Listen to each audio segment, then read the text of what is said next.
So who do you think did that? Na pinalakyan yung buhay niya? Let me clarify something.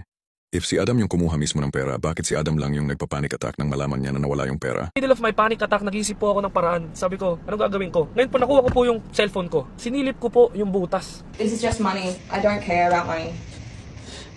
Adam, I'm not. Look at this. Look at who. What are you doing? This is not you.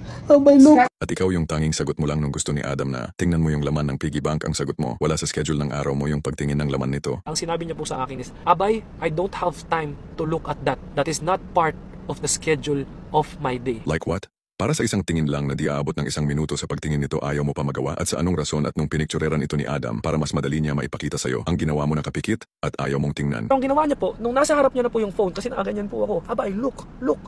Ang ginawa niya po, nakaganto lang siya. Nakapikit. Nakaganyan po siya.